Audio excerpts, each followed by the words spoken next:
Greetings, dear listeners. This is Jonah Goldberg, host of the Remnant podcast, brought to you by the Dispatch and Dispatch Media. Very excited. I know I say that often, but I live in a state of perpetual excitement. Unusually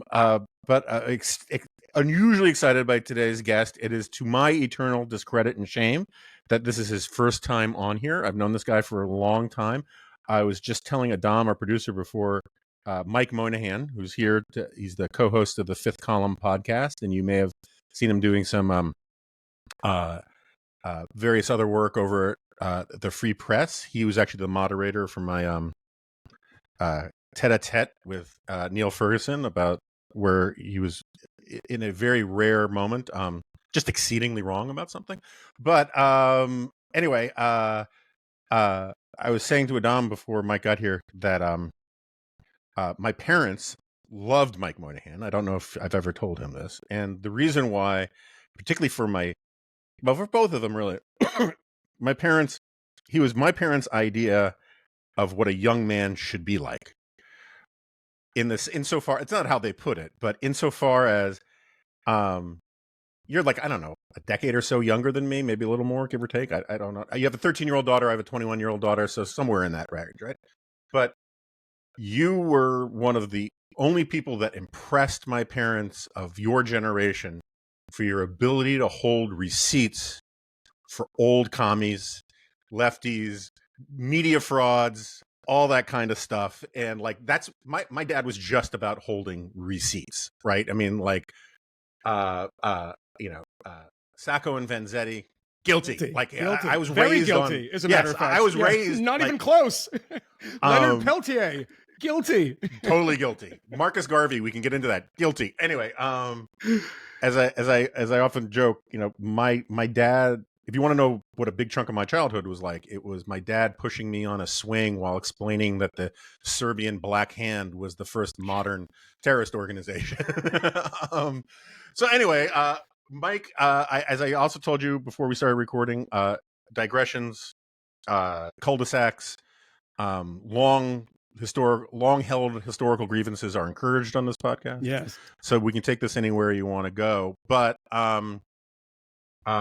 since you brought him up, Leonard Peltier, I know that one of your obsessions is people that we're supposed to think weren't guilty but are in fact guilty. Yeah. Who would be on your Mount Rushmore of people who are considered largely innocent or heroic, who were neither one or either? We'd need a rather large mountain for that carving. Because true. Because I, always make a joke on the podcast that I should write a book just called Guilty, about all the people who I was told when I was younger were innocent. That's the obvious ones: Alger Hiss, the Rosenbergs, Sacco and Vanzetti is a very good one. I would maybe even add Bruno Hauptmann to that. that's going deep. But walk me through that. Well, my pal Joe Nocera is doing a podcast now about the Lindbergh baby kidnapping, and I keep on telling him, I think it's just Hauptmann, come on. But Peltier, and the first one that actually motivated me was in college, was always being harangued by random people about the most obviously guilty person in the history of guilty people is Mumia Abu-Jamal. Yeah. So bad, in fact, that in Michael Moore's book, I just remember this, it was like The Stupid White Man or whatever it was called. At some point in the book, he said, we should just acknowledge as lefties that Mumia probably did it. And I think he tried to walk that back because he was attacked for it. But that was the one that I first started looking into. And I was like, wait a second. This isn't right. He had the gun in his hand. He was lying in front of the cop that he shot and killed, Daniel Faulkner. And at some point, I talked to his widow, Maureen Faulkner, via email, and got more information, dug deeper into that, and then I realized that all this, it's like the lies that your teacher told you. That was the book. Yeah. Where I came from, the lies were in a very different direction. It was always the Rosenberg stuff, the Sacco and Vanzetti, and as I said to a friend of mine last night, because I'm in the process of looking in New York City, as you can imagine, Jonah, how difficult this is for high school for my daughter. Dear God. And I noticed one thing that was very strange. I said to my ex-wife, who is lovely and fantastic and is Swedish, and we go to all these things together.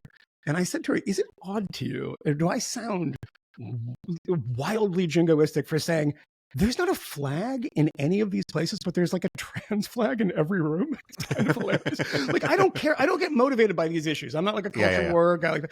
But I was like, that's odd. And a friend of mine whose kid is in high school said to me the other day, like they don't have any sense, if they were just to learn at school, that the US ever did anything good. It was just a decent country in any way, because it is all things like Alger Hiss and how he was railroaded and the Rosenbergs. I mean, they've modified that a little bit because the Rosenbergs' kids, the Meerschaums, have now admitted that at least their father was guilty. So yeah, that's always driven me a bit crazy. And I'm in a different world of so many people, and I think you're very much a part of this, Jonah. I can't get over the Cold War. It's so in my, it's like seeped into my pores, and I can't, conservatives who make excuses for the Russians and for Putin. I mean, it's just bizarre to me that we've had this habit on kind of the right side of the ledger of just not trusting the commies, not trusting the Ruskies. Matt Welch is just like this too. It's like, don't trust the Russians. But I've noticed this kind of weird shift that nobody cares about that anymore. And it's not that we should be stuck in the past, but there's just a lot of great lessons to be learned from it. And people seem to, I mean, I'll tell you one final thing. And I know that because you worked at National Review for a long time and you knew Bill Buckley. And I met Bill Buckley one time and I was enormously impressed by him just that one time that I met him. And he was very sweet and generous with his time on the street, by the way. In the Upper East Side. He did a reading for his novel about Nuremberg at a Barnes & Noble in the Upper East Side. And I stopped by, went to the thing, and I tracked him down afterwards. And we had a lovely conversation. And to hear Tucker Carlson, somebody I know, and I used to have an enormous amount of admiration for, because he was a very good magazine journalist. People tend to forget that. And for him to say, all the problems of the 20th century, you can kind of trace back to Bill Buckley. I mean, I'm sure you heard him say that. And I was where have we gone? That this is, I mean, we're not talking about Albert J. Nock here. We're not going deep. We're just talking about Buckley. I mean, I was on PBS, a great kind of tribune of conservative ideas on PBS. Good Lord, it's so crazy to me. So I want to pick up on that in a second, but it's rare I'll have the opportunity to do this and have it be germane. I have two, because you mentioned looking for schools, Mumia Abu, Jamal, and old lefties. When we were looking for a grade school for my daughter, one of the schools we looked at was Georgetown Day, because it's near our house. Famously progressive, founded by basically communist Jews and blacks in the 1940s to get around segregation. They're very proud of that, and they should be. That's fine, And it was during the open house where the headmaster said, first of all, I want you to look at the mission statements of some of these other schools you're looking at, and you'll see code words in there like scholarship and academic rigor. And we just want to be very clear that we consider those things important, but not as important as our social justice mission. And frankly, I appreciated that, because a lot of other schools, I think the social justice stuff is more important. But where my wife and I almost got up and marched out of the room is when they told us that on Martin Luther King Day, they also celebrate Mumia Abu Jamal Day. Oh, wow. And I was like, all right. They made up a day for it? Wow. When they tell you who they are, believe them. Yeah. I mean, that's the progressive private school version of renaming it the Gulf of America. You're just going to say, exactly. We're going to do it Mumia Abu Jamal Day. And I'll tell you what, my friend, who's a journalist, and I'm sure you know him, but he shall remain nameless, said to me when we were talking about this the other day. He said, and he's kind of center left guy. He said, look, the thing is, a lot of these people at these schools don't believe this stuff, and they actually do it for the parents. Because, when you're on these tours and they get to that point where it's like, the Sacco and Vanzetti auditorium or something, they're all vigorously nodding their heads and they don't think about this stuff. And as he said, he's like, it's performative for the parents, not the other way around, that the parents are like upset about this stuff and they say, no, this is our mission. So it's kind of that was his argument. I haven't been through it in the high school sense yet, and it seems much more kind of malignant in high school in New York City than it is. And look, I mean, I know people that went to, it's funny, we did not apply or go to the Little Red Schoolhouse, Elizabeth Irwin, which was founded by communists. Some of our friends, I know mutual, Ron Radosh went there. And it was funny because it was the Jewish summer camp that they all went to. And I love this. It was called Camp Wochicha. Do you know this? No. Because it sounds like a vaguely native name. And Wochicha is Workers' Children's Camp. Which is amazing. That's fantastic. Like, I give them credit for this. I'm like, Camp Wochicha, it's incredible. So that kind of school is, and we have friends who go to school with our daughter now, and they're Jewish, and, you know, son is being bar mitzvahed in Israel, etc. And they said, we're going to apply to Elizabeth Irwin. And I said, please don't. Trust me, that's just not where you want to go, because they don't know. They just know it says a good reputation and everything. So, but yeah. And then the other thing is, so when my daughter went to high school, one of the places we looked at was Washington International School. And the mansion is where the school is, used to be the home of Joseph Davies and Marjorie Merriweather Post. Yes. And so you go in, and it's sort of an open house thing, and you're talking to the assistant principal or whatever, and there are a bunch of parents, and you're sitting there, and it's this very charming room with like a 10-foot tall portrait of Joseph Davies. That's amazing. And like, no one else in the room knows who Joseph Davies was, but I'm like Mission to Moscow guy. You know, how many times my dad pushed me on the swing talking about Mission to Moscow? By the way, he's in the first scene. The first scene is Joseph Davies talking to camera about what you're about to see is they real. And also, people tend to forget this too, is it was the movie that Michael Curtiz made after Casablanca. The first movie he made after Casablanca was a pro-Stalin movie that starts with the show trials being a totally justified. Yeah. Incredible. Yeah. And so, you know, and there's a big debate. It's sort of like Henry Wallace. Was he was he in on it, or a useful idiot? Right. Yeah. And I'm more inclined towards useful idiot. There's actually a great book by Davies' chauffeur. Oh God. That he like self-published, where he was just like, you wouldn't believe the crazy stuff I saw, like that kind of thing. But anyway, like I had to ask this very nice lady. I was like, you know, my dad would kill me if I didn't ask you, like, Joseph Davies, you know, what role does he play, you know, sort of inspirationally to the school? And she went on, having no idea that this would be remotely controversial with anybody, about how, oh no, we feel like we're living up to the mission of Ambassador Daley's, and that's the whole point of the international schools is engagement with the world, and blah blah blah blah.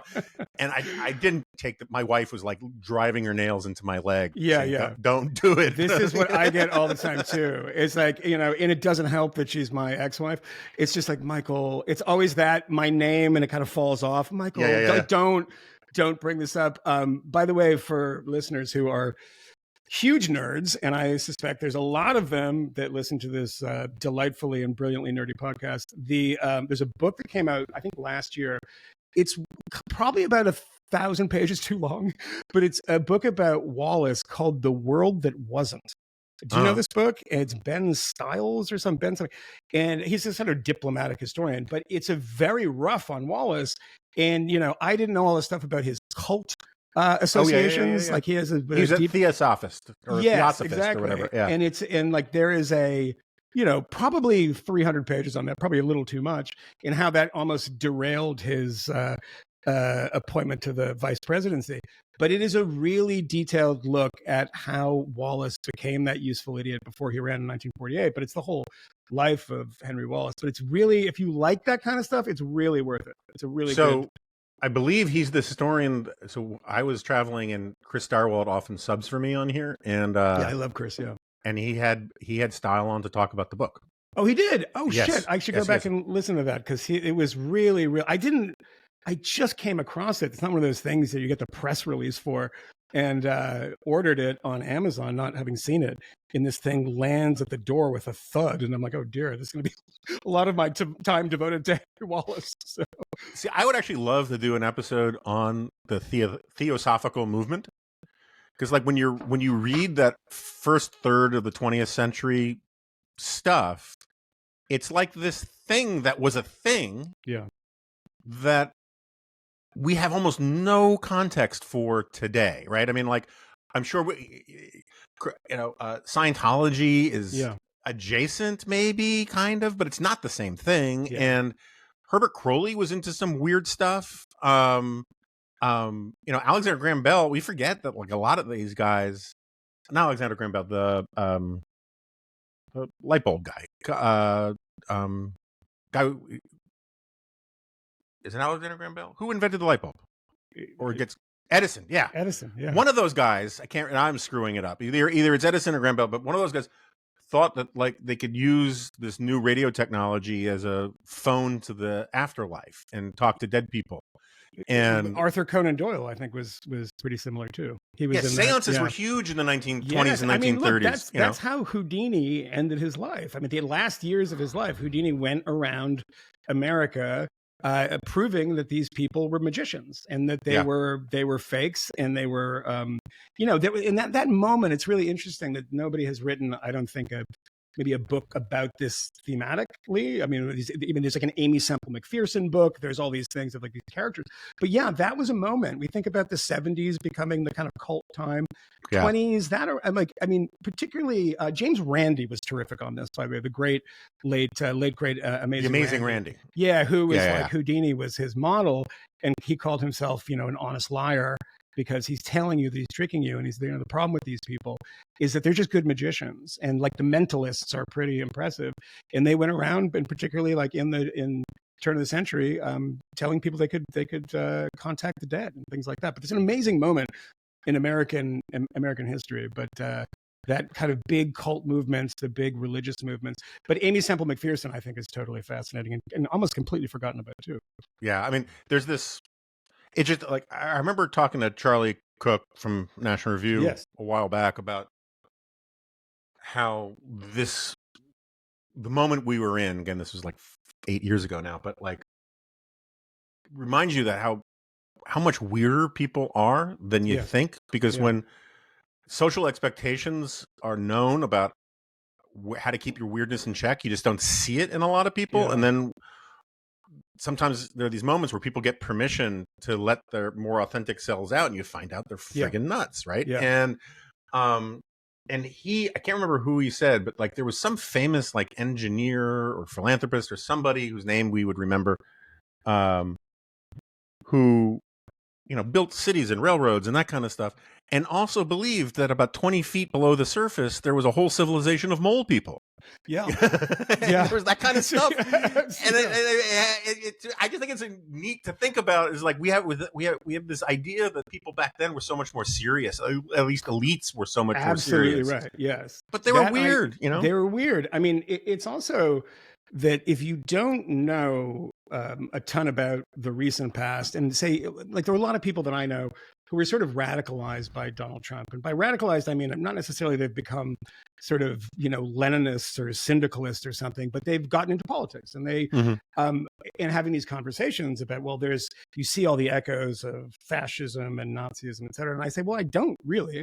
I see, Huey Long. I see, a lot of thuggish leaders of the past, maybe Mussolini, like before the anti-Jewish laws or something, maybe 20s Mussolini. But, it's crazy when people say things like this. And I had to say to someone the other day, and I've said it a few times in the podcast, like, you don't really understand when you talk about fascism that in the 1920s, up until 1932, I mean, there was like, 1 month in like June of 1932 when like 80 odd people were killed in street battles across Germany between the KPD and the Nazis, the communists and the Nazis.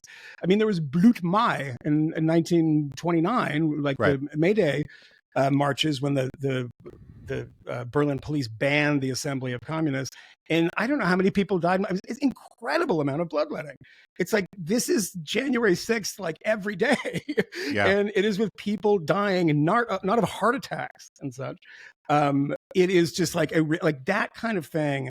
When I see serious historians, not saying there are echoes of things. Well, there's a couple of things that you see, because a lot of this stuff you can say about Trump, but it applies to Stalinism. It applies to so many other totalitarian movements, but nobody wants to say Franco. Nobody wants to say Salazar, because it's like Nazi's the better one. And it really frustrates me, just because I think it really undermines the seriousness with which we used to understand National Socialism, the Holocaust, Nazism, etc. And it's kind of like, well, it's just like the bad guys, and we got a bad guy too. It's like, yeah, no, I don't like the guy at all. And I've been saying as much since 2015. But I just think that when Tim Snyder, mortgages his credibility to make all these money on little short books about how the fascist moment is here or is coming. And I picked up one of his old books, the one that sold Tyranny or something. And it was published in like 2017. And there was a line in it about the 2018 midterms. And he's like, the 2018 midterms, if they happen. I was like, if they happen? Like, really? Are we that? I mean, can't, and so like, I'm thinking of this just because when people don't have a knowledge of how crazy things were in the 1920s, how there were these cult movements, they would think that Scientology was the first one, that nobody had actually done this until there was the internet. It's like, we have a great capacity for bullshit, stupidity, thuggish leaders. I mean, everything's not Nazism. And that, I think that, and I bring this up to you, especially because you wrote the book that you wrote, Liberal Fascism, which, I was reading a book the other day, Robert Galately, that historian from University of Florida, I think, but it was called Hitler's True Believers. And he's a very serious historian, well regarded in that universe. And there was a whole bit about, the socialism of National Socialism and how that appealed to the average voter. And it's like, oh, this is sort of what Jonah was saying 15, 20 years ago. Uncontroversial now, I guess, amongst historians. Well, this is a rabbit hole I can go way deep on. But I agree with you. I wrote about this not too long ago. I know I podcasted about it. This thing about the invocation of Hitler it's sort of like when we were growing up, everybody thought that every military adventure was like Vietnam. Correct. Right? Yes. And every dictator we fought has to be Hitler. Yes. It's because they don't know about any other war. I was like, well, maybe this war is a little more like the Spanish-American War. Yeah, exactly. Whatever. Yeah. And so like I recently went down this rabbit hole about Evita Peron because I listened to the Rest is History podcast. Yeah, I heard you talking about that. Yeah. And I think the thing is like, I think the analogy to Peron and Trump is much better. I'm not saying it's good. I'm not saying it's right. I wouldn't go around saying, oh, he's the new Juan Peron. But Peron really, he liked the aesthetics of fascism, sort of like Mussolini too. There's a debate about how many people Mussolini killed, how many, at least Italians, right? Let's not talk about Ethiopians or Eritreans or anything like that. Yeah, but like Italian citizens, how many he killed, and the debates between 7 and 27, right? Yeah. I mean, he was a terrible dictator, and 27 is still a lot of people to murder, but it's not Nazism, right? Yeah. But Peron, he just wanted the respect, and he liked the sort of the camp of fascism to a certain extent. Yeah. And I think that's closer to Trump than Hitler, right? Because Hitler actually liked the murder. Right. He was into the killing stuff in a way that I don't necessarily think that Trump is. Trump is much more into the aesthetics of fascism than anything else. Also, Hitler read a book, which I don't think Trump has, And but the thing is, if you say he's like Hitler, people know what you mean, right? If I say, he's like Peron, then I got to make an argument.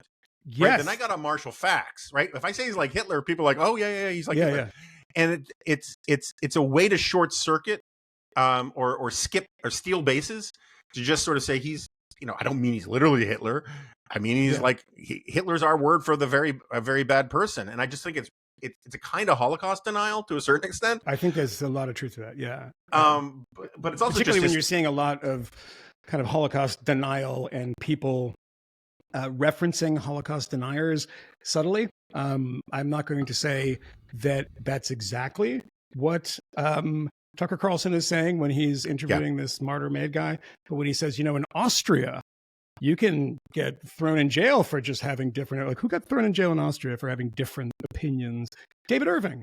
And I know someone told me that he has mentioned David Irving. That stuff is being mainstreamed at the same time as it's being minimized For listeners who don't know, David Irving is like the dean of historical pro-Nazi Holocaust denier revisionist types, right? And he is just objectively pro-Nazi. I don't think he would even deny that. I mean, he's apparently, by the way, on death's door, which I'm not going to lament when that news comes.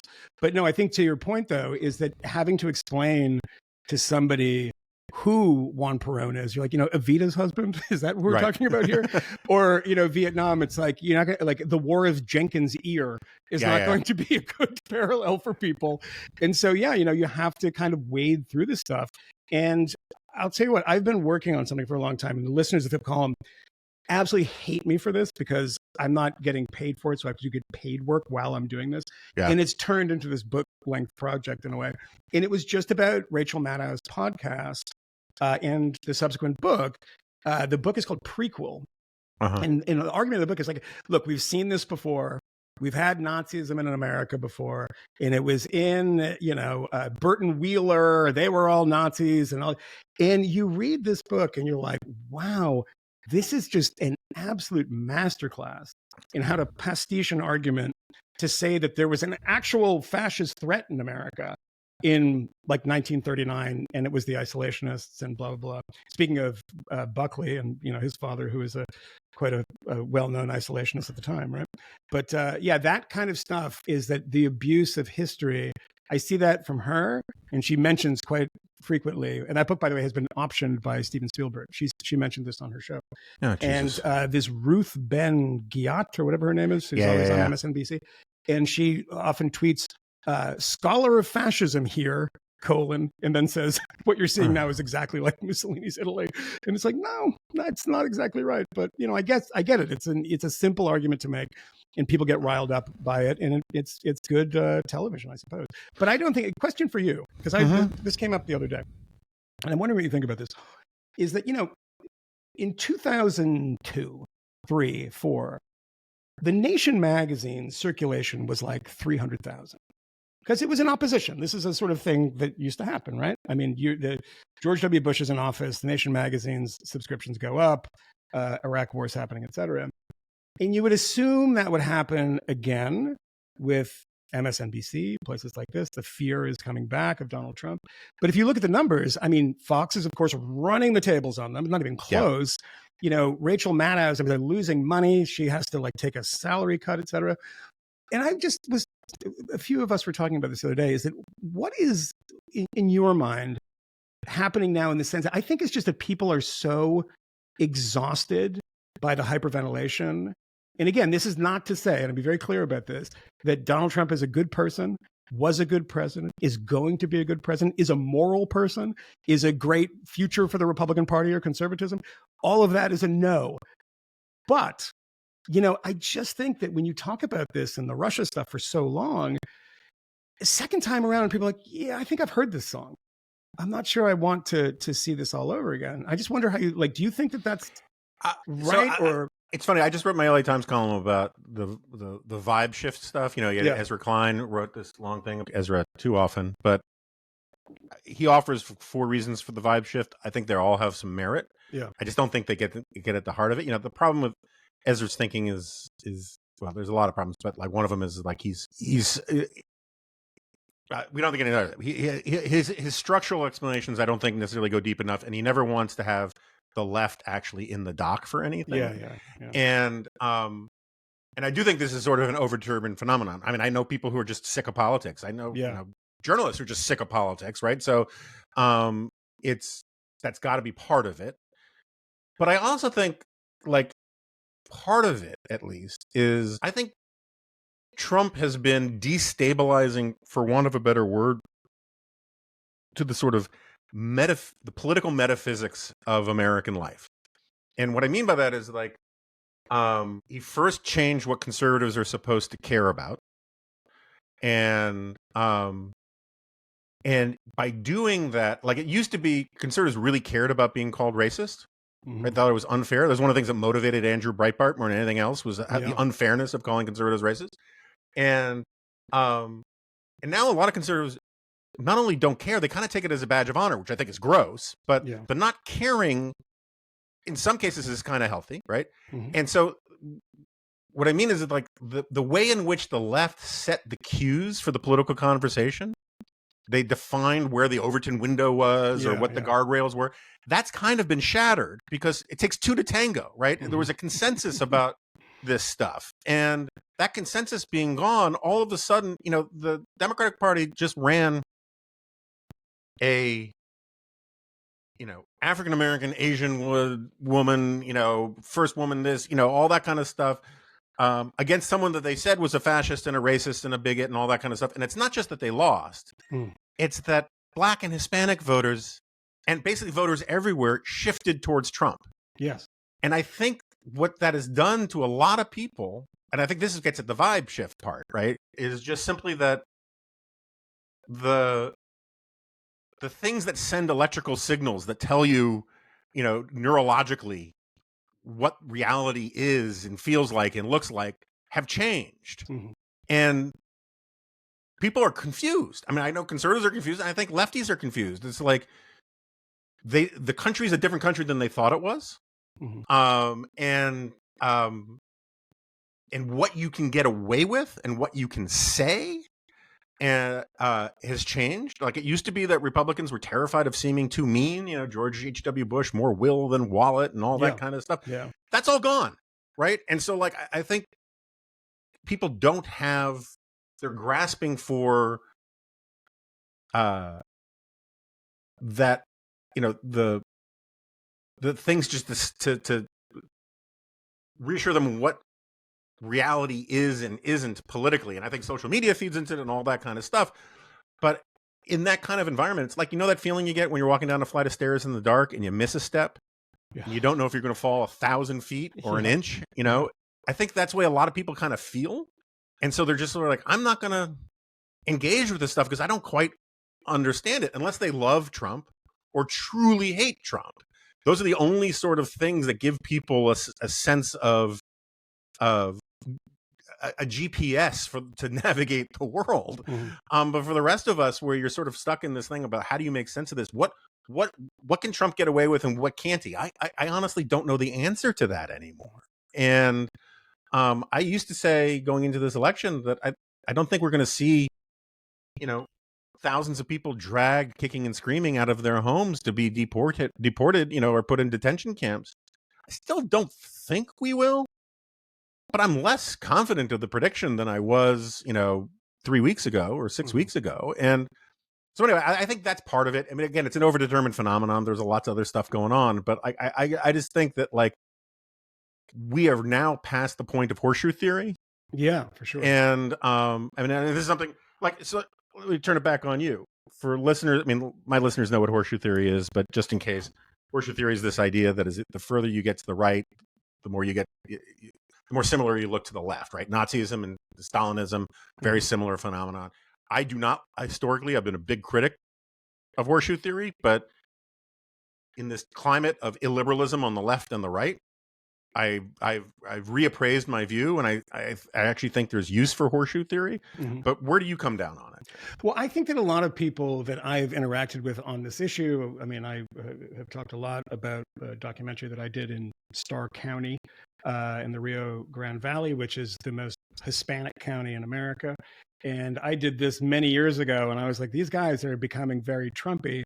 I mean, Hillary Clinton won Starr County by 40 points or something. Right. And then Donald Trump won it by, I think, 5, 6, 7, something like that. But it's a It was like a significant 67-point swing. It's amazing. Yeah, I mean, it's a small county. I mean, there's 18,000 Sure. voters or something, but it does tell you something. But I think one of the things is that voters, I don't even know if they've changed so much that sort of people on the left saying, well, we're losing. I don't think you ever had the votes to begin with, particularly here in New York City. Is that the second people here interact with something like illegal immigration, it changes everything. They interact with subway crime in the way that you do now. I mean, I get so frustrated by the number of people. I take the subway every day, and I take a long subway ride because I live in Bed-Stuy. And so I come to the city, and it's a significant subway ride. And there isn't a day that goes by without someone menacing you on a car. And as I've said a million times, there are no statistics for that. Yeah. Nobody calls the police when somebody shirtless guy is screaming and threatening people. And then once in a while, a Daniel Penny happens, and then it's front page of the New York Post, and it's Bernie Getz all over again. It's the 1980s. I mean, the broken windows stuff wasn't controversial when I was in New York at the time. I remember the thing that people got upset about Giuliani, young people, was the cabaret stuff, like no drinking and dancing at certain places, and they would fine people for this. And it wasn't about the fact that people were jumping turnstiles and they're getting arrested, because they're like, yeah, that's just, we don't love that behavior. And I, at the subway stop I'm at, I haven't seen someone pay in, I don't even know how long. And I said to Matt Welch the other day, am I a sucker? Like, I'm the only one that's paying. Like, nobody else is paying. And there's a point at which you see people who are clearly working at like ad agencies. They're not like young kind of hooligan types. And they're walking through the door. They're jumping the turnstile. And I think that once you see that, and it's no longer kind of academic, and it's not you and your friends at a dinner party talking about illegal immigration, but you've never seen something like that. You don't live along the border. You don't live in Arizona or Texas or even Southern California. And you all of a sudden, I drive by the other day to pick up my daughter, and there's a place in Brooklyn where all of these migrants hang out, and they're all like food delivery people. And I'm sure they're working very hard, and I'm sure there are a lot of very nice people there. But there's just, 300 people. And you're like, wow, this is really out of control. Like, you haven't seen anything like this. But then you tell people very simple things. The hotel, the Pennsylvania hotel, shitty hotel that's across from Penn Station and MSG, is full. It's just migrants. They just have rooms there. There's housekeeping. There was a moment where they were getting these kind of debit cards to, have a small amount of money on them. Not a ton, but, when you see people hopping turnstiles, and, I've been arrested one time, and I was arrested in New York City in Brooklyn, and I was pulled over at a checkpoint, and I was arrested. And I told this story on the show, with my daughter in the back of the car, by the way, who's the time was probably 5 years old, for having a outstanding speeding ticket from 1998. This is literally true. I mean, it went to a judge. The judge was like, this is insane and absurd. They threw it out. But like, it feels like, oh, there are laws that apply to me. If I get caught, if a cop sees me turning right on red, I'll get a ticket.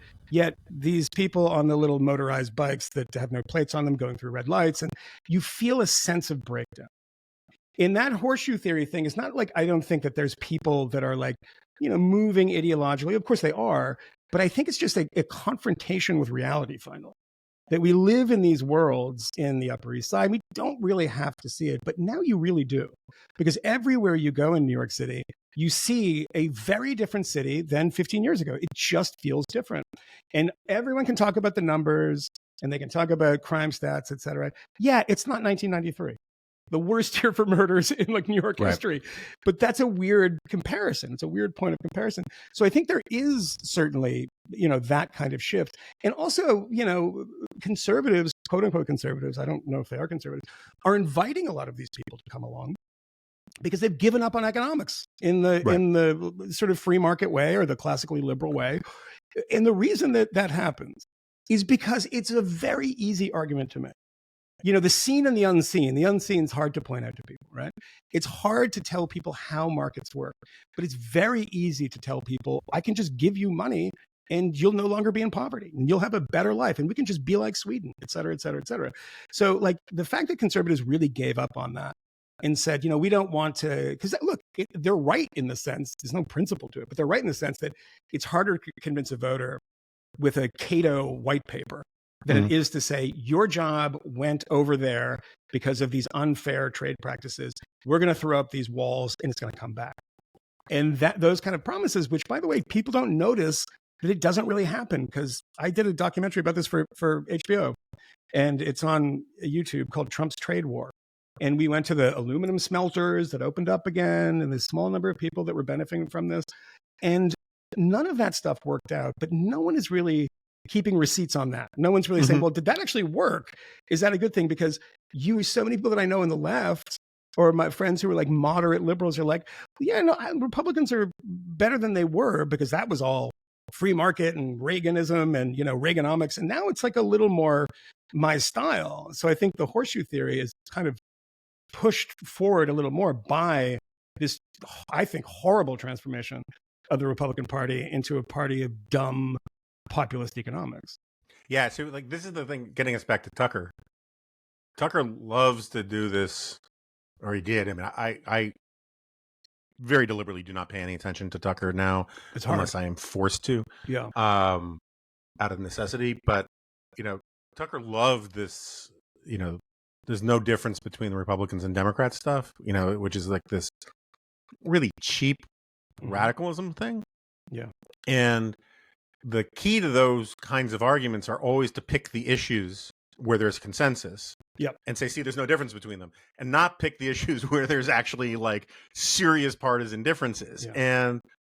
And the idea that somehow like the horseshoe theory stuff, that it's not quite a horseshoe theory, it's just consensus around stupid statist policies. Yeah. But the Republican Party is becoming a party of industrial policy and protectionism, right? Yeah. And this gets me to the part of the thesis of liberal fascism, which is that historically nationalism and socialism are the same thing. Correct. Yes. As experienced, right? I mean, rhetorically they can be different, and theoretically they can be different. Yeah. Babouf is different than Herder or whatever. We can have that conversation if you want, but and the thing I would always use on high school students or college students is, take any speech by Fidel Castro and take the word nationalism and replace it with socialism, or the word socialism and replace it with nationalism. The meanings of the sentences don't change, right? Yeah. Socializing industry is nationalizing industry, yes, exactly. And that weird consensus on when you have consensus about economics, it makes the culture war stuff so much more important, because you still need to say the other side is the enemy, right? And if you can't do it about economics, what are you going to do it on? Well, you can do it about foreign policy a little bit, but like there's kind of a consensus about foreign policy too. I mean, up until Panama Canal craziness. Yeah. And so it ends up being like transgender and that stuff, because that's correct, the kind of, they're coming after your kids, right? Yeah. That's the only way you can still demonize the other side. But it's funny because you mentioned Cuba, and what is the slogan you hear shouted at Castro rallies in Cuba since 1959?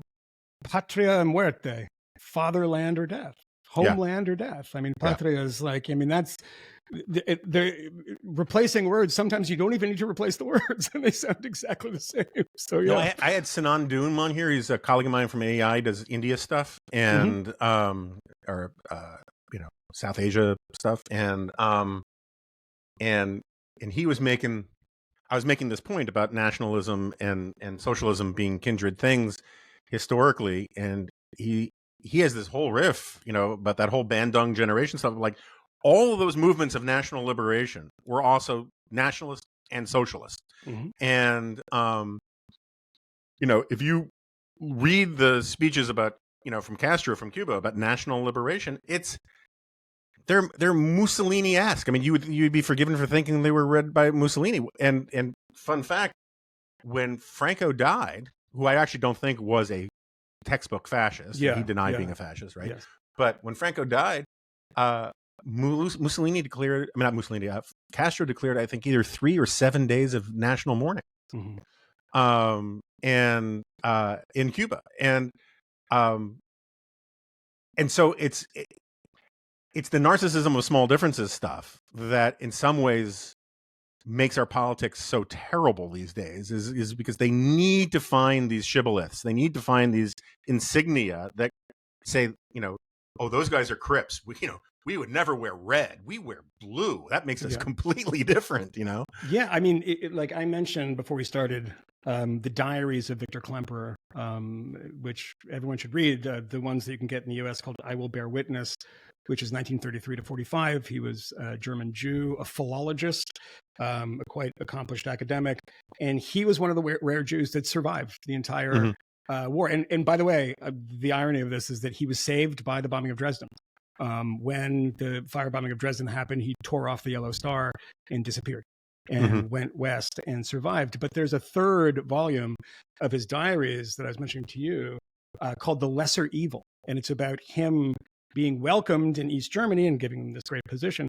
And when you read the diaries, I've been reading them the past couple of days, and it's very frustrating to see somebody in like 1953 and, you know, during the workers' uprising, where he, like Brecht, was making excuses for this and saying, well, you know, we have to control X, Y, and Z, these workers that are protesting.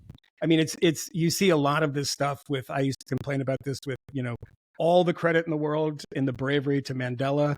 But if you were in Robben Island, please don't hug Castro or Gaddafi. It's like, guys. But the thing about Klemperer is, to your point, that he wrote a book, and again, he's a philologist, about the language of the Third Reich.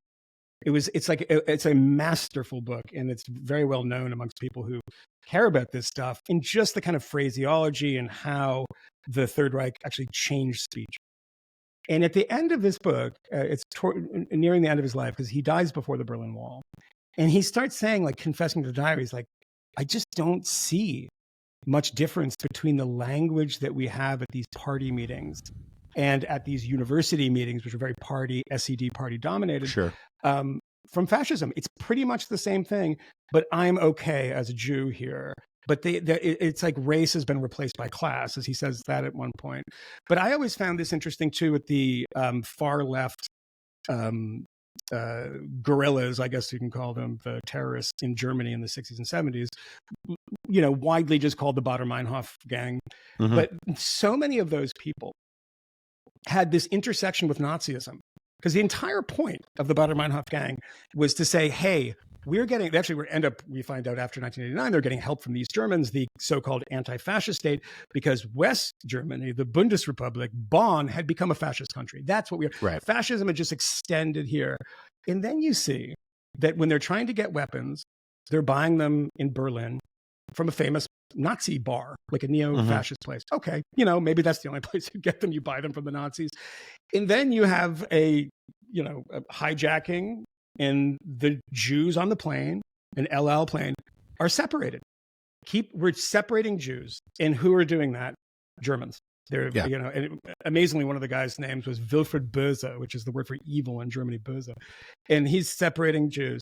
And then you have the most famous of them, a lawyer that was Ulrike Meinhof's lawyer, and very famous in the party too. And he is currently 85, 84, and he's in prison. And he's been in prison for some time for denying the Holocaust. By the way, also, if you look back at Ulrike Meinhof's writing before she turned to terrorism, she wrote a piece in 1965 or 66 about Dresden in which she quoted David Irving. And now Irving wasn't fully out of the closet at that point as a Nazi, and he was kind of not highly regarded, but he was regarded by other historians as somebody that could find documents, and you can do this because you are a fascist. And people say, I'll give you the documents because I trust you. But that overlap, that, you know, horseshoe theory, as it were, is like really common when you look back at radical movements of people that have gone from radical movements on the left to radical movements on the right. And the language, as you point out, is the same. And sometimes it's exactly the same. But, you know, to your question to me is that I think the horseshoe theory now is less of people becoming more extreme than people just having kind of liberal values, or, you know, let's say people like Hispanics or something, you know, they vote for Democrats, and that was just a habit. Like my grandfather saying, we just vote for Democrats in this family, and we always have, and we always will. Right? And there was that kind of just, you know, kinship with the party, but you didn't think about it very much. But then when you saw it in front of your eyes and said, oh God, this city is run by Democrats. This, you know, our state legislature is run by Democrats. That's when I think it's like that's not a horseshoe theory in the way that like the extremes are meeting. But I think that there are people that are waking up to this idea that maybe their loyalty to a party doesn't actually line up with what they think about the world these days. Yeah, I mean, it's something I haven't actually thought about in those terms before. I think it's worth making a distinction. I don't think so. I think you have to be very intellectual and ideological for horseshoe theory to apply to you. Yeah. Right. Yeah, you have exactly, to like exactly right. Yeah. Like a normal person, a healthy person who's not very political, who is sort of a bourgeois middle class person who sees things getting out of control on the subway, whether you agree with this or not, transgender male, female on his daughter's soccer team, whatever, all that kind of stuff. Those guys can just get more conservative, right? I mean, that's not horseshoe theory to me, exactly. Right? So, and I think that's what's happening, right? Is that cultural, that cultural issues and signifiers are driving politics more, and in that era, since this country is more bourgeois, more traditional middle class norms than the left likes to think. Those people are actually just getting their interests right, per se, right, about like how to vote. Where I think the horseshoe theory stuff is real is that I wrote this book, Suicide of the West, where I sort of made peace with the fact that I'm a classical liberal. I'm not just a classical liberal, but like, as I put it at the end of liberal fascism, conservatism is about more than classical liberalism, but a conservatism that doesn't conserve classical liberalism isn't worth conserving, right? The classical liberalism part, the free minds, free markets, the sovereignty of the individual, all that kind of stuff, that stuff, you can be on the cultural left or cultural right, and I really don't give a rat's ass so long as you believe in that stuff. But once you stop believing in that stuff, the stuff sort of on the other side of that force field, like the classical liberal force field, accumulates all sorts of detritus and weird stuff that sort of can spin around on it. And so when I read, stuff from Patrick Deneen, who I think is a very smart guy, or I listened to that interview with Curtis Yarvin for the New York Times. I haven't listened to that. I don't. Yeah, but he's a interesting one. Well, I got to say, I mean, I'd be curious what you think about it, because like I think I might write about it today. I found it so unbelievably facile and sophomoric. And so unimpressive. Like, there are a lot of impressive people who are impressed by that guy. Was so unimpressed. Like, and partly because I know some of this stuff really well, right? So he's making this case. He's trying. Here's how I convinced liberals that monarchy is good, and he goes on about how FDR was basically a dictator. Like, well, I know that stuff chapter and verse, right? And but the reason I pointed that out was to say that wasn't good.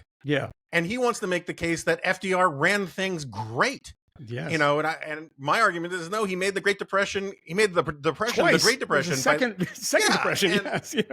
And he became president for life and all of these sorts of things. And but anyway, the Adrian Vermeule universe. I mean, like there are serious people and there are crackpots. And there's everybody in between in that sort of world of anti-liberalism or post-liberalism and all that. But none of their ideas are new.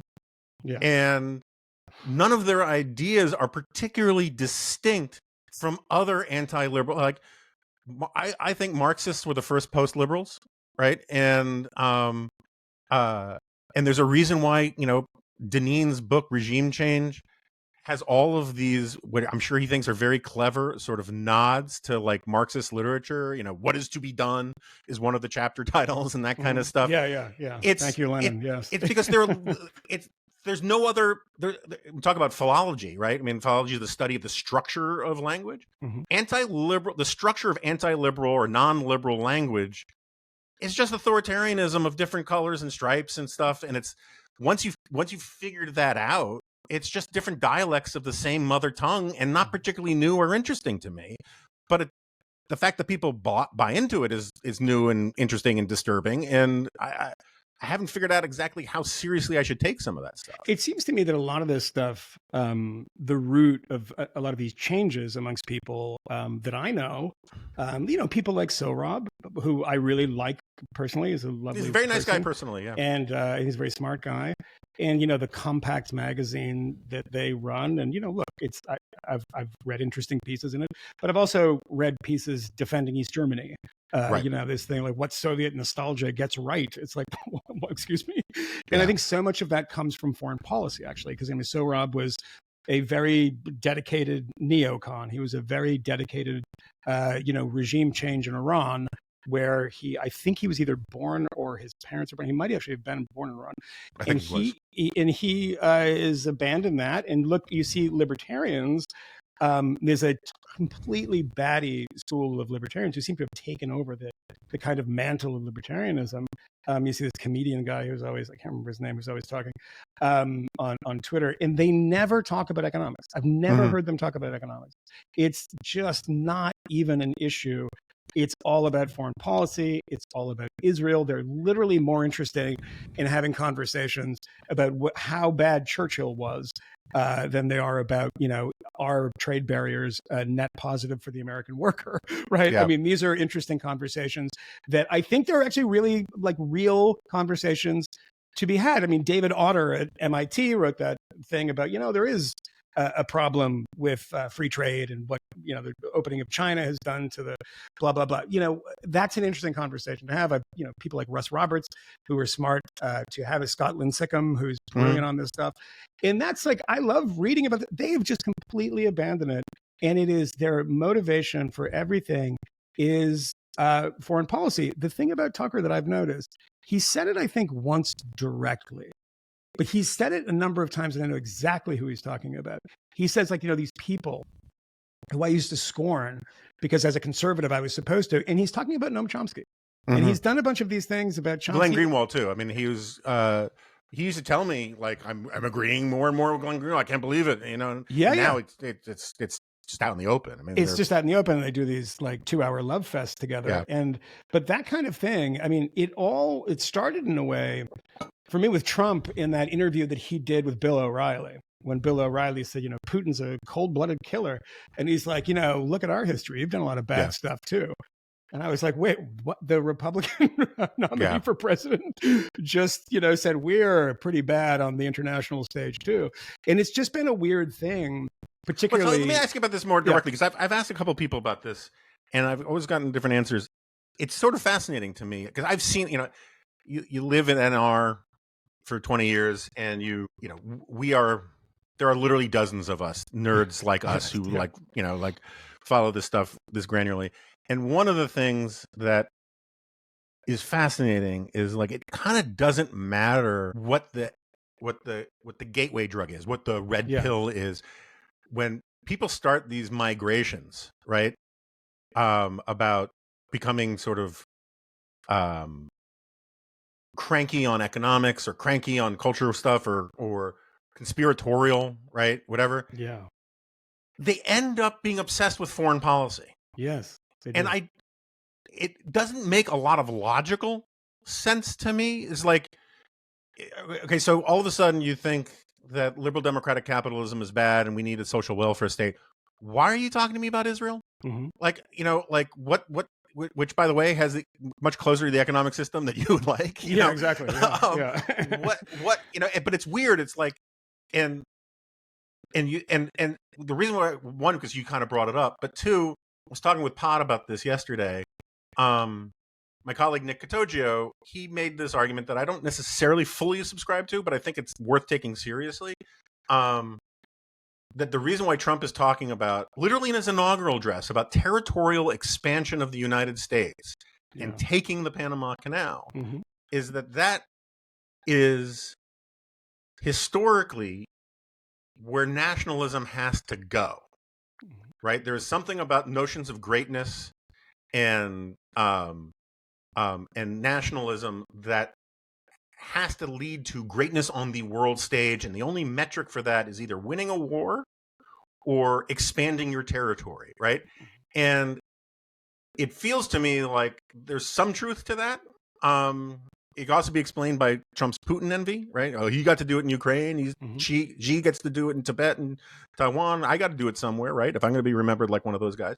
But it's very strange to me how radicalism in one aspect of political philosophy so often for so many different types of people, whether they start out as libertarians or stay libertarians nominally, or they become Marxist or they become, ultra nationalist, whatever, they end up just getting really worked up about international stuff rather than like even though they said that their transformation came because they cared about the plight of the forgotten man and the lower classes in America. It's weird to me. Do you have a theory about it? Yeah, I don't really have a theory. I mean, I haven't when it came to people on the left, friends that, went through this in college and stayed like that. And they were the ones that were always pushing, Chomsky books on me and that sort of thing.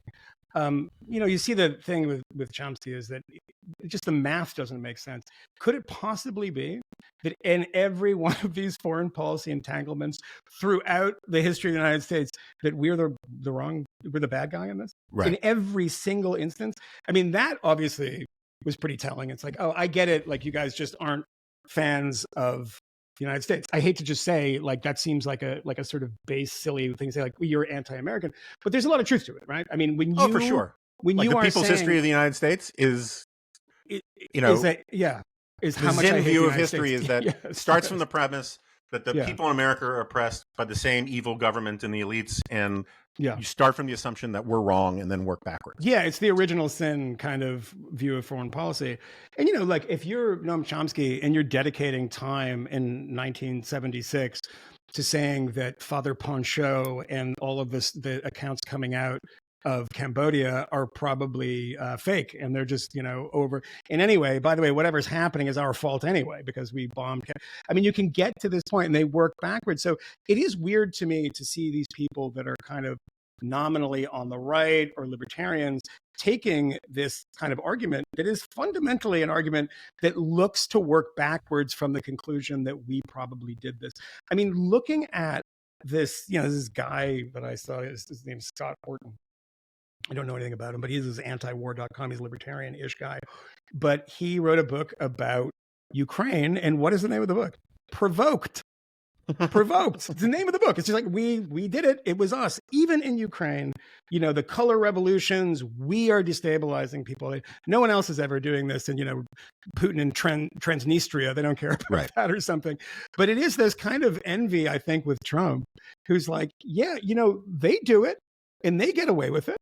Why? And it's actually a fair question in the sense that these people are never worked up about the sort of territorial desires of Putin of trying to reassemble a Russian empire, not in a Soviet way as such, but kind of Soviet in its way. Like the argument that you get from Chomsky and, Glenn Greenwald, who's been on our podcast a bunch of times and who I like personally, by the way, and I think he's a very, very bright guy. I just disagree with him on a lot. He did the same thing that Chomsky used to do. I don't care about that stuff because it's not my government. It's not my taxpayer dollars, which I think is an incredible dodge. Of course it is. And you find times when they do care, but Israel, we're giving them, it's like, I used to say this about Israel all the time, is, well, our taxpayer dollars are funding that. That's why we're on the streets. That's why we don't care about Syria as such. Look, I lived in Sweden for a number of years, and I've never met I've seen a culture that is so obsessed with a country so far away and has so little. There's like 17,000 Jews in Sweden, and they don't give any money, but they are out there on the streets every time Israel does something. There's something else motivating this. And what that is it anti-Semitism? I think a lot of times it is. But I think there's other stuff too, is, it's a puppet of the United States. It's just kind of this anti-US argument again. Why those people have gone that far? It's like, look, one of the things I don't understand either, and we have a lot of mutual friends here, and there's a lot of people I respect, but I see a lot of people, like at the Bulwark, for instance, that don't like Donald Trump and are rightfully outraged by, especially, like, I haven't looked, but I'm sure they're outraged, and they absolutely should be, about this Jan 6 pardons. It's like it's a disgrace. And I'm glad that there's some Republicans coming out and saying this. Don't pretend to love the police when you're saying to everybody. Even J.D. Vance said, no, we wouldn't do that. Right. But like, I've seen it take over the brains of so many people that they stop even caring about conservatism as such. They're not really making arguments. It's just been completely overwhelmed by a friend who I like and writes over there. I saw him post something on Facebook, I think. And it was, I think, was it Jimmy Carter or somebody died? And they said, yeah, okay, fine. But the problem was he didn't come out against Trump hard enough. And this is actually, maybe it wasn't Jimmy Carter, but it was somebody. Yeah, it was fine. But I really wish they would have, and that kind of obsession, I think is what happens to these people in the libertarian right, et cetera. They get this thing in foreign policy and they go all in on it, and to at the expense of everything else. I mean, I don't know how you can be a libertarian and never talk about economics. I mean, Matt and I talk about this all the time. We're counting these people. Have you ever heard them say anything about tariffs, about Trump? Like, and also now Trump is being the imperialist expansionist that you supposedly hate. Well, let's take Greenland. We should have that. It's ours. It's good for us. And why is it good for Denmark? Like, let's go back to the debates between Buckley and Reagan about the Panama Canal. And we should just, like, we built it and everyone died there was American, which is actually not true. But that kind of argument is they seem to not have that ideological core that, you know, makes them associate with either a party or an ideology. Watching these people be deranged by this, and I do think that there's people that we like and we know, and I think, I don't mean to say the Bulwark. There's a lot of good people over there, a lot of people I like. I get it. Yeah, but you know what I mean? It's like a shorthand at this point. Sure. People that have just, I don't see, like, the Dispatch is great because I see, like, Scotland Sickham has a column. And like he's writing about these economic issues that are like what we've always talked about, which I think is so you want my theory about why a lot of these people don't like to talk about economics? Because I think there's a really basic explanation for it. Because it's complicated. Well, it's complicated and it's not complicated. It's the reason why they don't like to talk about economics is that, you know, like Irving Kristol used to say, there's no non-capitalist economic theory. Because the second you get out of capitalism or free market economics, you are bringing in stuff from other realms of thinking and imposing it on something that doesn't, you know, like there is no Catholic theory of economics. Yeah. And I'm not saying that there isn't a Catholic understanding of economics, right? But theory has a specific meaning in social sciences, right? It's like a falsifiable thing, right? The reason I bring that up is that free market economics, I mean, you're the guy who you made the allusion to broken windows earlier. It's funny, you actually made references to both broken windows, both the James Q. Wilson broken window stuff and to Bastiat's broken window. I'm referring to the Bastiat stuff, right? The Bastiat stuff says that all economics boils down to trade-offs, right? Choices, right? And so you can celebrate the money that the window maker is getting from the broken window, but that's taking money that would have been spent for other things, right? It's all Tom Sowell, right? It's you can't spend the same dollar twice. That is really boring and annoying for ideologues who want to live in a zero-sum universe, right? And the beauty of talking about foreign policy is it lends itself to Manichaeanism. It lends itself to good versus evil in all regards. It lends itself to utopianism. And you can have utopianism in economics. It's just that utopianism in economics has been falsified so many frickin' times that it's hard for them to get any traction with it. But you say, you know, once we get rid of the Jews, you know, like that's the way of talking about the sunny uplands of history. And I think it's why people move towards things that are basically literary arguments or theological arguments, because to argue about economics means to acknowledge the crooked timber of humanity, the flawed nature of the metaxy, the flawed nature of human life that says you cannot have your cake and eat it too. And that just messes with the heads of ideologues in a way that, or fanatics, if you want a better term, because I think we're both kind of ideologues. And the other thing is like, and I'm obsessed with this, it's on the bingo card for this podcast, is philosophical and epistemological monism is the great enemy of all serious thinking. If you try to reduce everything down to one thing, you're going to say stupid stuff. So if you're going to reduce every controversy down to whether it's good for Trump or bad for Trump or anti-Trump or pro-Trump or whether this person was right on Trump or wrong on Trump, you're going to miss a lot. You're going to, if you think everything boils, if you think tariffs fix everything, you're just stupid, right? You just don't know how economics work, right? Correct, and so much of our politics is trying to reduce everything down to one reason, you know, one thing. No one ever goes into a car lot and says, I'm here to buy a red car today, right? You know, because there are other things on your checklist, yet that's the way we want to have arguments. And I think that on the economics thing, it is actually a simplicity thing too, is that when you sit around a dinner table in this city and there's 10 people there and they're all college educated, but they're not political people as such, they're all going to, if you went around, offer an opinion on Israel, October 7th, Palestinian territories, et cetera, because they know a sort of bare minimum and they will work up some sort of moral outrage about it.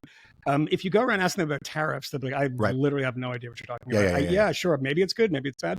But I thought one of the most interesting things, and no one really has noticed this, Steve Bannon, who I've interviewed a few times, who's a good interview, by the way, because he's a very bright guy. People don't give him credit. He's wrong about everything, but he's a bright guy. And the first time I interviewed him, by the way, after he stopped, started praising AOC. And I was like, you should have done this on camera. But it doesn't surprise me. But we did actually have a conversation on camera. I don't think it made the final cut. But I said, when you were the editor of Breitbart, you were railing against the auto bailouts. This is not, the Soviet Union. We don't own the Lada factory. And he said, yeah, I was wrong. And I was like, you were wrong. He's like, yeah, we should have done more, actually. I said, oh, okay, so you have shifted on this. And then I noticed that this war between Bannon and Elon Musk, is it because Elon Musk is an oligarch? It's like, no, he was literally arrested on Gua Wengwe's boat. Guy who's like $85 million apartment, now in prison. He doesn't care about oligarchs. I think what it is the fact that Musk, for all of his problems, and I always compare him to somebody who's like a college student who's discovering this stuff in real time and then posting about it, telling you what he just found out. He's a very smart guy in that area. He knows nothing about politics, and he's just discovering this, and it's hilarious to watch. But he keeps on posting Tom Sowell videos, particularly Tom Sowell videos talking about the free market and how the free market is the only thing that works. Mm-hmm. And then right after that, Steve Bannon started really attacking him and going hard on these guys are not what we need in the White House or close to the president. And it's because Steve Bannon has, over time, become more and more of a socialist. And I don't even think he's a national socialist. He's a nationalist. Yeah, he's a nationalist. I mean, he's like, if he's not reading his Julius Evola books in the corner, I mean, he has a very weird. I mean, I went to his castle in Italy, which was a very weird experience, which the Italian government, by the way, took it away from him. And if people don't know, there's a place called Calapardo in Italy. It's up in the hills. And he took over this castle, because there's all these dilapidated old castles. And you get a lease from the government. And he got this lease from the government to make an academy for like right-wing leaders in Europe. And these are kind of Le Pen types, Viktor Orban types. And that was going to be their academy. And you talk to them about politics. And I was talking to the guy that was running it. And I realized that like a long time ago when he was running Breitbart, I knew Andrew. You knew Andrew, my departed friend, Mike Flynn, who was very close to Bannon at the time and all these guys. And I'm talking to these people and I'm like, I have literally nothing in common with you politically anymore. Nothing. I texted Tucker Carlson. I hadn't talked to him in many years. And about something that annoyed me, and he was attacking. And I said, Tucker, look, I know we don't agree on anything anymore. But, and I, made my pitch to him. He responded by saying, I don't think that's true. I think we probably agree on a lot. And I'm just like, we really, it is such a divide that it's not as if you can see these schismatic things with, James Burnham or something like these, all these arguments, like Max Eastman and like, oh, there used to be comedy. It's so big now that I think that's what produces a lot of bulwark type positions is like, where do I even fit in this kind of continuum of right of center conservative politics? Because perhaps if that's what the right is, I'm not one of them. And I've heard that more frequently in the past year than I had in 2016, 17, 18, et cetera, because I've seen so many people drift towards Trump. And, I'll give you one final example. This is a weird thing because it's some guy, some writer, I don't know him. You might have know this guy's name, I can't remember. But he wrote something on Substack the other day. And it was an attack on the free press. And it was about how he wrote a piece for the free press. I'm not telling tales out of school. I know nothing about this from the free press. I just read what he wrote. And he said, they wanted me to write this piece and then they re-edited it and they're trying to change my conclusion. And the editing process was a nightmare. Okay, why are you writing about that? That's fine. That happens to a lot of people. Famously in the past, commentary, like back in the old days, would rewrite basically entire pieces, right? Oh, for sure. Like my first piece in commentary, it was like, as it should have been as inspired by the original piece by Jonah Goldberg. It was like a Jonah cover band. Like, didn't really get it right, but kind of sounded Jonah Mania. Yeah, Jonah Beatlemania plus Jonah. But no, and but so the third paragraph in, there's 8 more paragraphs, and it's all about neocons. And about how these neocons and they're still polluting conservatism and blah, blah, blah. And it's like, this is such a crazy place to be in, because you would imagine that we're far enough from the Iraq War and from the George W. Bush presidency that maybe this wouldn't be a kind of motivating issue for so many people. The thing that really sort of exercises them. I had a bad editing experience. The fucking neocons. It's like, what is happening here? But I've seen a lot of that. And I don't know what you think about this, because, I'm sure you've been called a neocon a billion times and, worked at NR during the Iraq war days, et cetera. I just don't understand. I mean, I have some theories, but I don't understand why the neoconservatism has just remained this punching bag, that this is what destroyed conservatism, and we're bringing it back by being more socialist. But when we talk about neocons, we talk about Iraq. It's a very confused kind of jumble of ideas. So we're an hour and 15 minutes into this, you've just picked the one topic. What Matt Welch calls the French goodbye. Yeah, it's another opera. It's the Wagner opera. We've become the Nibelungen right now. I literally could just reach for the jerry can of gasoline on the floor right now, turn it up over my head, and set myself on fire for 45 minutes here. In fact, I just talked to Pod about this on yesterday's episode. Like, I think people get neoconservatism completely wrong. It drives me crazy. It's something that I hold receipts on, like very few people do. And I don't think it was primarily about foreign policy. That was second wave neoconservatism. It got called neoconservatism by its enemies, and it's kind of stuck. Yeah. The Bush administration was not full of neocons. Like, Dick Cheney wasn't a neocon. John Bolton was not a neocon. No. John Bolton's not a neocon, right? No. There's a group of conservatives we can call hawks that are have always been vastly more hawkish on foreign policy than the neocons. Like rollback was a position that the neocons disagreed with, right? Correct. Neocons were on containment and cultural stuff. And Curtis LeMay was talking about, like, we have to get over our unnatural aversion to nuclear bombs, No, we should have intervened in Hungary in 1956, et cetera. It's a whole other. So, like, people just don't know what they're talking about, and I can get kind of worked up about it in all sorts of ways. But I particularly, coming out of this last election cycle, where we heard Vivek and Vance and all of these people talk about neocons as warmongers and how Liz Cheney just wants to get more American kids to die in a war, yada yada yada. And then they're all like, take back the Panama Canal? Hell yeah. Won't rule out force to get Greenland? You go. It's like, wait a second. There's not a neocon out there that would. Anyway, so, like, it's very difficult for me. I don't like saying everybody's an anti-Semite, right? Yeah. And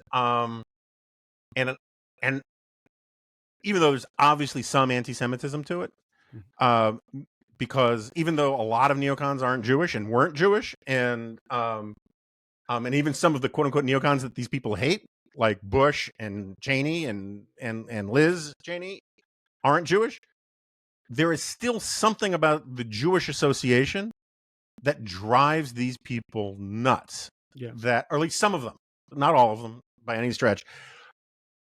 But the reason why it's sort of unavoidable to talk about the anti-Semitism, about it, at least in part, is that it's so irrational and it's so difficult to come up with a better explanation for it.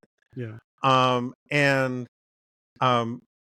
only other explanation I can have for it is, other than ignorance, right? And there's a lot of ignorance out there. People are told this.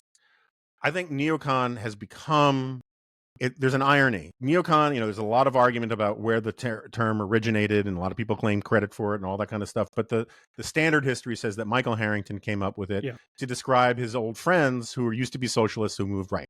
Yeah. And so it was always meant on the left. Basically, it was Marty Lipset used to say that the neo in it was a deliberate invocation of neo-Nazi. And I don't know if that's true or not, but, like, it was always seen as heretics, betrayers, right? That kind of thing.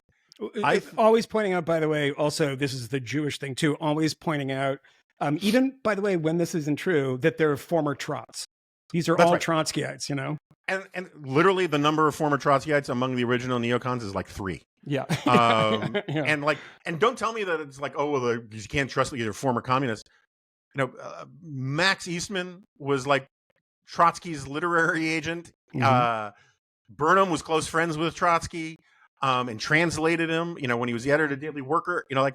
Whittaker Chambers was a communist spy. I mean, like, National Review was full of much more important former communists that never get called neocons, right? But anyway, I have a lot of receipts on that. I think, though, the irony now is that neocon has the same meaning for right-wingers that it once had for left-wingers. These are heretics in our midst. They are not to be trusted. They are an enemy within, kind of thing. And I think that sometimes that's anti-Semitic and sometimes that's just stupid. But that's how I think it's coded, because that's the only thing that kind of makes sense to me. Yeah, I mean, the dual loyalty thing is obviously I think it's anti-Semitic, obviously, but the only manifestation of this anti-neocon stuff in the way that you see now, kind of pre-Twitter, that had any success was Pat Buchanan. And I'm sorry to say that Pat Buchanan had a pretty difficult relationship with the Jews. And that's, for those of you who haven't read this, it was collected in a book called In Search of Anti-Semitism that William F. Buckley put together, which does deal with a lot of this stuff. Joe Sobran, who is, I think, justly forgotten, because I'm just not a fan of this, and Pat Buchanan and people like this. And, it was no coincidence that Pat Buchanan went in so hard for John Demjanjuk.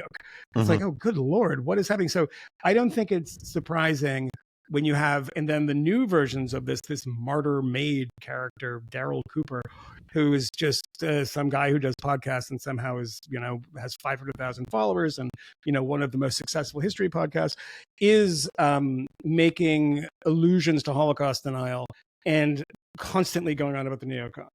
And then he's also saying, well, Churchill's the bad guy in the Second World War, and things happened on the Eastern Front when the Wehrmacht didn't have any facilities for prisoners of war. And it's like, I guess that's how you get Bobby Yar. It's like, we just don't have any housing for these people. Right. But like that kind of stuff that has become increasingly popular. I had a conversation with a friend the other day.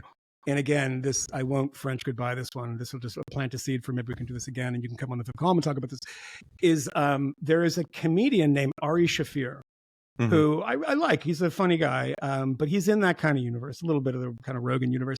And he was on Howie Mandel's podcast the other day, and he was talking about, to an incredulous Howie Mandel, that this idea of anti-Semitism right now is overblown.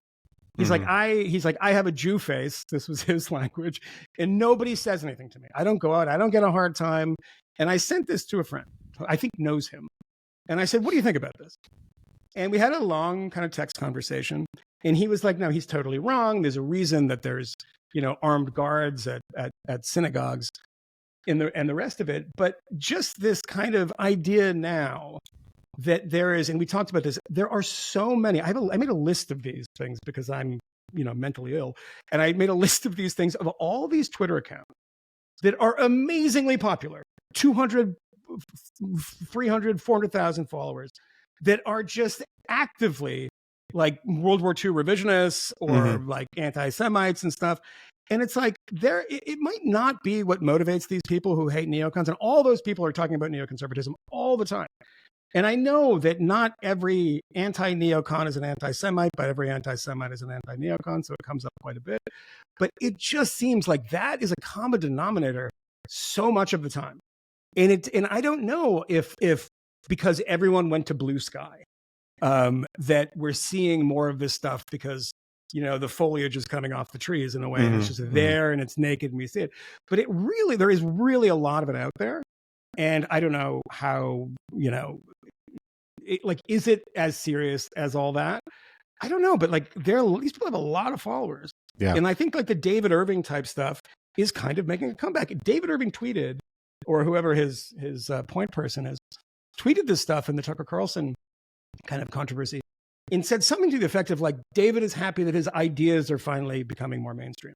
And that was a moment that I was like, oh God, that's not good. Yeah.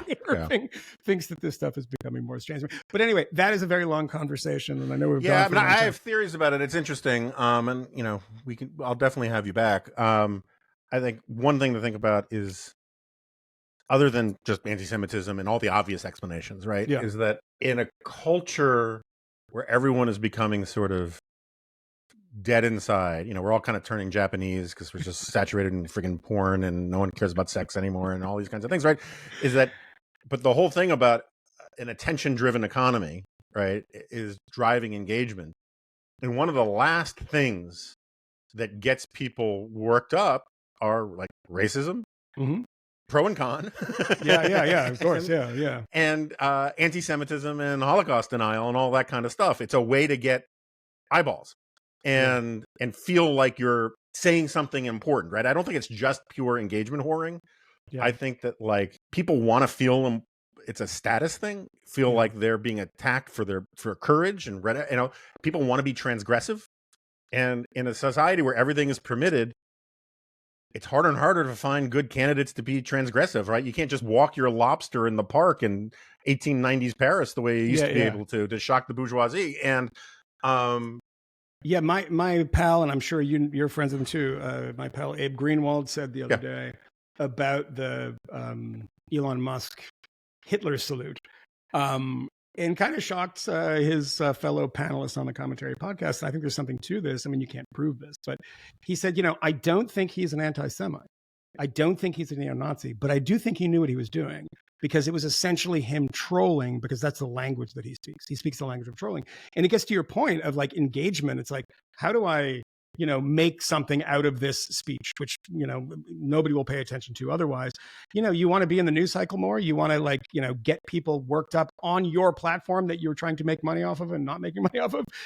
Do a Nazi salute. I don't know if Abe's right, but there's something to that, this engagement kind of culture. I can't dismiss that out of hand. Yeah. I wish I could, because I've been defending Musk on that, and I got my problems with Musk, but like. What is your quick one sentence defense of him on it?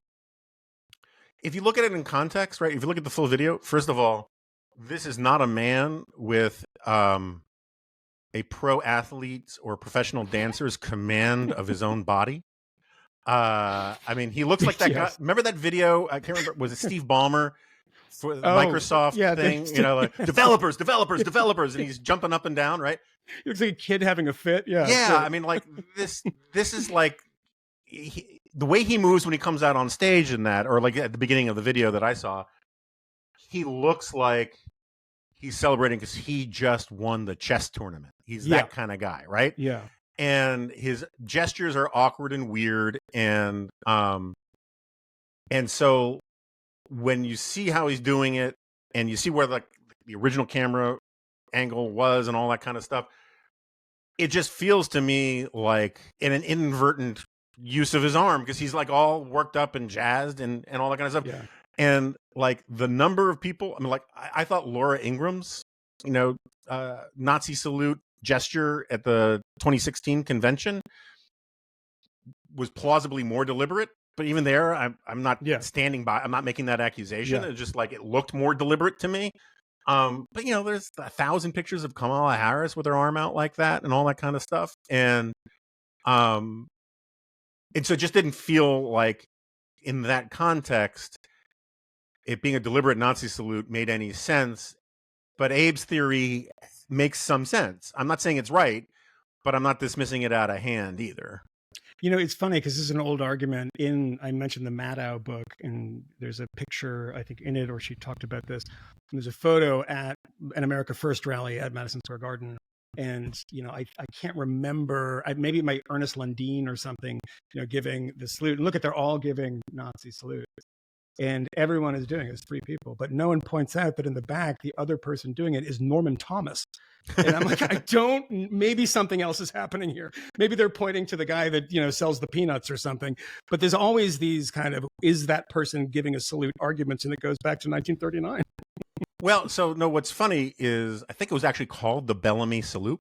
Yeah. That's what they said, actually. They said this was the Bellamy Salute. Yeah. Yeah. And so, and it was just simply supposed to be done during the Pledge of Allegiance kind of thing. Yeah. I don't think it was hearkening to Nazi Germany in the 1920s when people started doing it, because it was 1920s, and it's more a sign of sort of Roman Republic virtue than the Roman salute. I don't like the salute, but like and we can go down a rabbit hole on Edward Bellamy and his brother. It's funny just talking about people who don't know history. I actually wrote about this very early in the Dispatch. All these people who claim to be like students of nationalism and claiming that American nationalism is really America's, homegrown real ideology and all this kind of stuff. You'd think that they would want to at least acknowledge that there were these things founded by Edward Bellamy called American nationalist clubs that were massively popular in the United States. They had a magazine. It was swallowed up by the eventually swallowed up by the populist movement. But like nationalism, the novel was like looking backward. The novel is looking backward, right? Which basically gave birth to utopian science fiction, and all sorts of nationalist and socialist economics in the first quarter century of the 20th century. And it's like, either they don't know what happened. I mean, it's like, I feel like if I were writing about American nationalism, I would try to cover the American nationalist movement a little bit, given that it was like hugely influential, and like maybe learn some lessons about where it went right or wrong or anything like that. But it's like people just want good marketing labels more than they actually want to like engage in serious history about stuff. Well, I hope you write that next book. You mentioned your second book, Suicide of the West. Third book is Suicide of the West. Third book is my second book is is code on this podcast is my underrated second book, Tyranny Cliches. So. I think Suicide of the West also should be more highly rated. It is highly rated, I suppose, amongst people who know it and have read it. But I appreciate it. Enjoyed it. So thank you, sir. So we're definitely going to have you back. This was a real pleasure. I fear that the people who really, really enjoyed this podcast are the ones who are still listening. And all of you go seek help. Not all the people who started listening at the beginning. This was very fun for me, so I really appreciate it. And there's lots of things Adam's gonna be mad at me that I didn't talk to you about, but we'll get you back on to talk about those things. Thank you so much, Jonah. I really appreciate it.